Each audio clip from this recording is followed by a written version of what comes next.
All right, y'all, we're back in the shop. Drive shaft is here.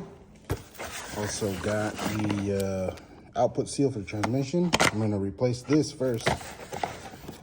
We got some relays and stuff, a couple fittings for the fuel pumps and the fuel filter. Fuel filter got here. Fuel pump still hasn't gotten here. But let's get this drive shaft put in. This comes balanced with a really nice billet yoke. So let's get this yoke on, get the clips in it, and then slap it on.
Oh yeah, drive shaft is in. She's looking good. This yoke is about, I don't know, 5 inches or so. So we still got 3 inches inside of the output shaft. So we're Gucci. Also, it's a full droop. So once it gets back on the ground and we get it down, it'll go in just a little bit more. So yeah. Now, let's see what else we got. We still got a mess in here, and now it's super dusty because of that windstorm yesterday. But we got the torque converter bolts. I need to throw these in before I forget. We also need to get a starter. I'm gonna see if Hector has one. If he doesn't, then I'll probably just get a new one. Which, I mean, I should probably get a new one anyway, but anyway. We also got the Wix 33737. This is the Corvette filter regulator. Now, there's a lot of knockoffs out there, and those are always a nightmare. Don't even waste your money on those guys, for real. They suck. So, we got these. Now, the trick with these is, you know, these have OEM lines. So this is your feed, this goes to your return line, and then this goes to your fuel rails. So what I did, I got the little fittings. So check this out.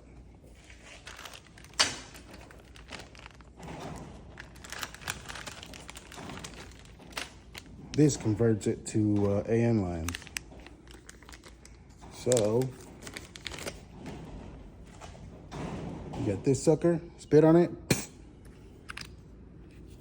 You just pop it in here. Make sure it clicks, because you got some little locking tabs in there. You can't really see them, but. And then for this side,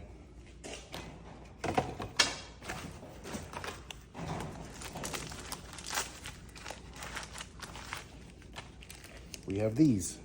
Now, they're different sizes. One is 5/16 and the other is 3/8. So, they sell these as kits too, like you can get one of each. So this one, can y'all see that? This is a 3/8, it's bigger. The 5/16 is a smaller one. So for these,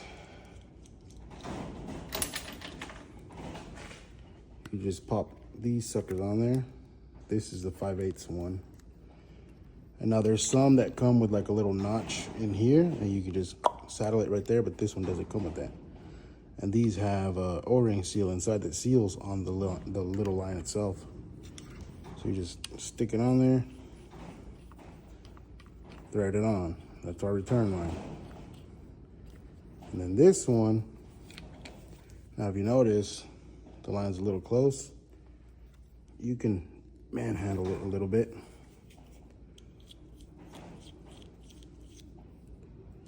You pop, same thing, pop this sucker on there. And there you go. Like I said, they sell like on Amazon or eBay or wherever you want to buy your inexpensive car parts. They sell full kits with all of this included.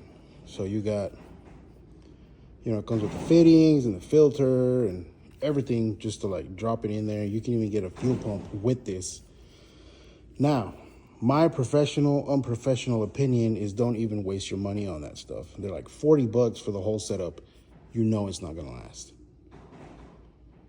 I've had these, I've tried those Amazon setups, and usually the filter, the diaphragm and the regulator part of the filter blows out. You don't get fuel to the rail, or if you do get fuel, it's low pressure, and they just suck. And then the fuel pump completely sucks. It'll work for, I don't know, a day or so, 2 days. You might get a week out of it, but it's gonna mess up and you're gonna have to get a new one anyway. So just spend your money on quality parts and do it once, do it right, and it'll last you a while. But anyway, we got this together. I still need to wait for the pump. Once we get the pump, then we can figure out where we're mounting this, but it's gonna go on the inside part of the rail. That way, if Brandon has to get under there to replace this thing, you know, later on in the future, then it's not such a big deal.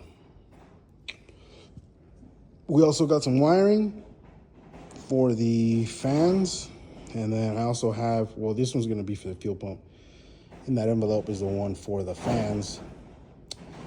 I need to get the truck down to finish the transmission lines, but since I'm down here, I'm gonna go ahead and bundle them up together so they're not in the way. And then we'll cut and put the fittings on the other end, blow the lines out, drop everything, put the lines back in along with the heat shrink and everything. So yeah, let's do that. And then we'll start working on the engine wiring and figuring out where we're gonna mount all that, in the bay or under the dash. Or in the bay and in the dash. But yeah, let's get it. All right, it's the next day. Didn't get to finish doing what I was doing yesterday, but homie Israel came through. He had to borrow my laptop to get a tune on his 2018 Silverado, but ended up taking up the rest of my day to help him set up HP tuners for the log and all that. But we're back in here. I actually got the transmission lines completely ran, and I got them more or less secured. I need to pull them off the transmission and put this part of it in some heat shielding. And once I'm down there, I also went ahead and got the linkage for the shifter that I'm gonna use. It's kind of like the low car setup. So it's basically a huge rod that's gonna go all the way to the transmission, but I'll show you guys how that's set up. Yeah, just get the truck up in the air, and then we'll take the transmission cooler lines off, get that set up, that way it's completely done, and then I'll get them tightened down to the transmission ports.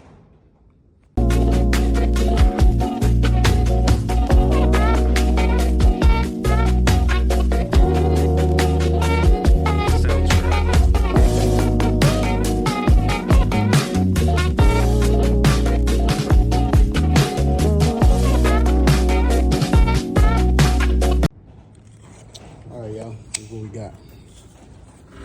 So, transmission cooler lines are on and tight. This is the that heat sleeve. I secured it to the engine mount and to the core right there. And then everything else just flows pretty naturally into the radiator. So, that heat sleeve, I actually got it for my C7 when I was running the oil lines for the supercharger. This race flux stuff, I picked it up from Improved Racing, but it's actually meant for like a 10 to 12 AN hose, but it fits dual 6 pretty good. So that's pretty pricey, but man, it comes in handy. So now that we got that done, I'm gonna start playing with the shifter. I need to take off the neutral position switch since the Ace doesn't use it. I'm gonna take this off and then we'll start trying to mock that up. Well, I didn't push record, but we got the lower bracket mounted. I'll show that to you guys in a minute, but here's a rod. So we need to add 2 bends to this. So it comes out of the column like this. This end is gonna go on the transmission shift selector. So we need to bend it out and then bend it back down. And I got 2 marks right here. So I'll bend it here and then bend it back here. And then once we get it where we want it, then we can cut this off and then put the other end of this, and we should be good.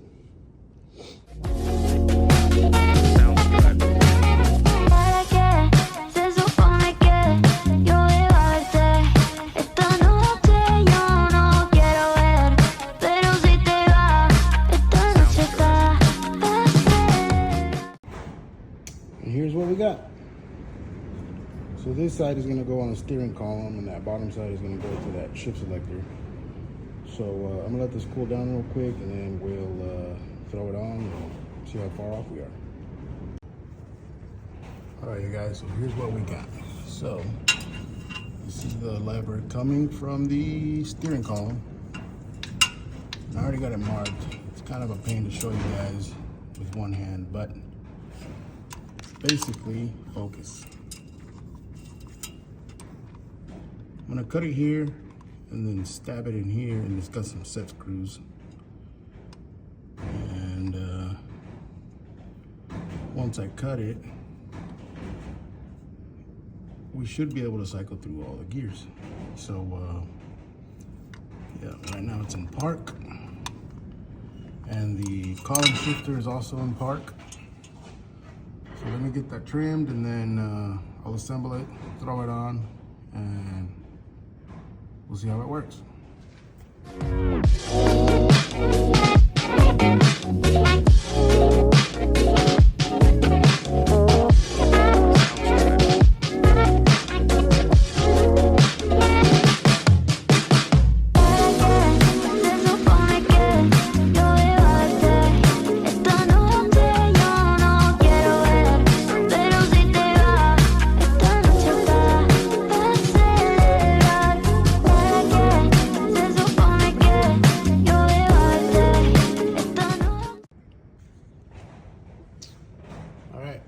There you go, bolt it down. Now we just need to, I just need to tighten the one up there on the steering column, and then we can try it out. All right, y'all. We got this one tight and the turnbuckle tight. Let's try it out. So,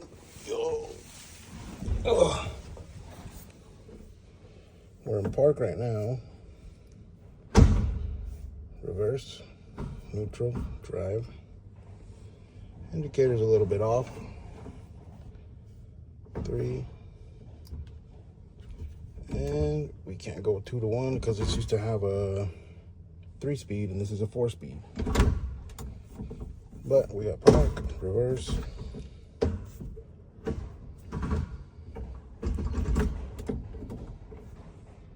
We're good.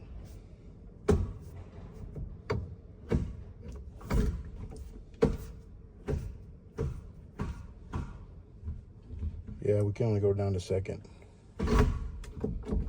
But once we get it started, we'll probably have to do a little bit of tweaking.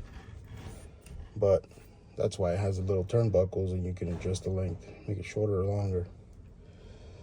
So for now, we'll leave it there. I think we're pretty good. Brandon, this shifter is sloppy, my boy. We'll figure something out for that. We'll probably just pop that pin out, put some bushings in here or something. Anyway, let's move on.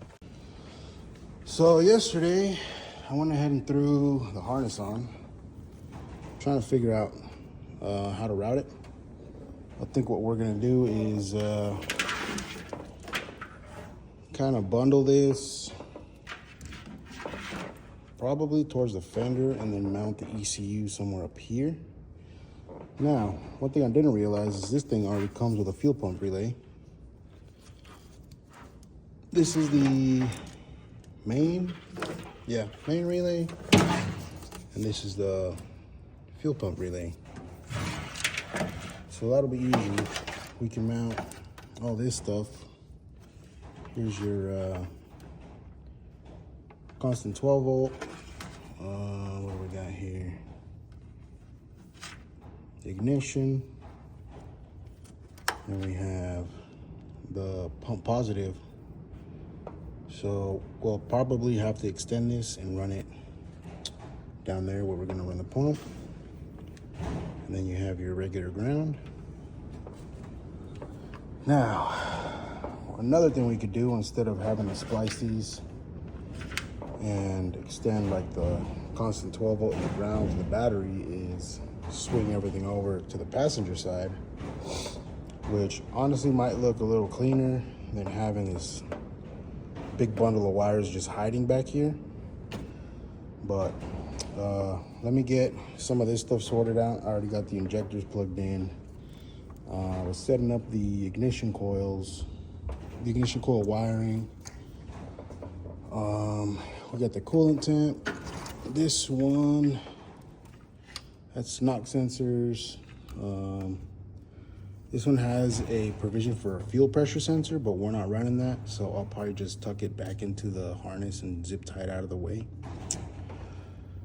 Also, we have the map sensor already plugged in. I need to plug in the cam sensor. I already got the crank plugged in. I got the idle air control, the TPS, and then once we get an intake fabbed up, we can plug in the intake air temp. But yeah, let's get some of this stuff sorted and see if it's cleaner. I'm thinking it might look better running it this way. Just tuck it under the airbox and then, you know, try to hug the fender and then mount the ECU somewhere on this fender. That way we can have all our relays here. I'll run the fan relays along with the wiring for the fuel pump, since we already have the starter wire. And the wire, this is for the air compressors all the way under the bed. So I think I'll do that. Let's get it.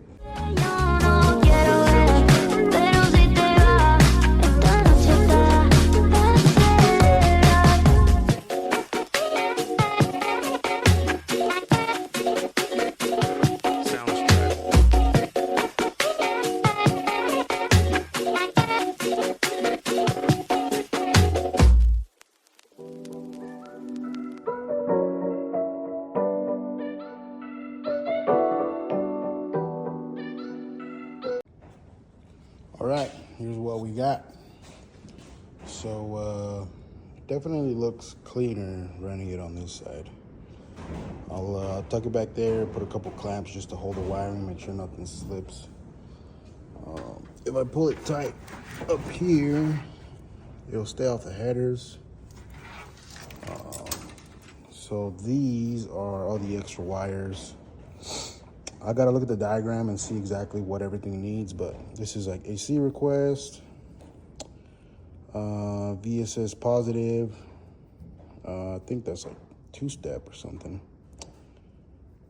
Another VSS, launch control, VSS negative. Oh, I guess that was the same VSS. TAC output. I'll probably just bundle these up.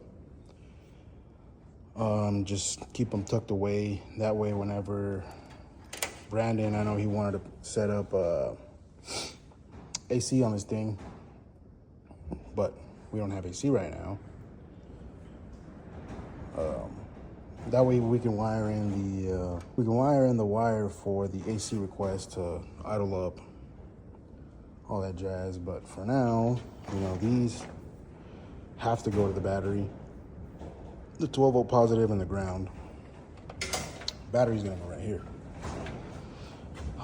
And then we have the fuel pump positive output, and then ignition key. This one I have to run back into the cab, and I have to run the CAN cable for the screen or for the display inside the cabin. I found a little grommet right there that will work perfectly. What else? We also have both of the fan triggers. Well, this power EN actually goes to the alternator, which they include the pigtail. The only thing that this pigtail doesn't have is a resistor. So I have resistors here, so I'll wire it in, and I'm also going to try to tuck this in with the original harness. That way it stays hidden, and you know, it'll run along with the main harness. But we got both fan triggers. We got fan focus. Gee willikers. We got fan 2 here and fan 1. I gotta look at the harness and see what this V main is for. And then we have the brake switch. I also have to see if this is a ground trigger or a 12-volt positive trigger. That way I can run this back into the cab and wire it to the brake switch. That way whenever he pushes the brakes, you know, it's probably for like torque converter lockup and all that. But yeah, I think we did some good progress. I'm gonna call it a day. It's Thursday. Not really tired, but I think I'm good. I need to study that'll give me some time to study the wiring harness. And tomorrow we'll tackle the majority of that. And all we're waiting for is exhaust and fuel pump. I still need to go buy a belt, and I need to find some coolant hoses that'll work with this. So I'm gonna knock those measurements out, make some notes of what I'm gonna need, and then also need the heater hoses. What else? Belt, coolant hose, heater hose, and I need clamps for those as well. But yeah, we got the shifter on, we got the drive shaft on, we got pretty much everything on the engine and the transmission plugged in, so that's ready to go. I have the wires bundled back here, which I'm gonna clean that up a little bit, just try to keep them off the heat, so you know, nothing sags or anything. I still need to put the ground for the ignition coils. So these, they send, the harness comes with a little terminal. You have to put the ground on the head, behind the head. Reason for that, I've seen a lot of people try to hook them up to like these brackets or you know, something that isn't actually grounded. Now when I hook up the battery, I'm gonna hook up a ground from the negative battery terminal directly to the block.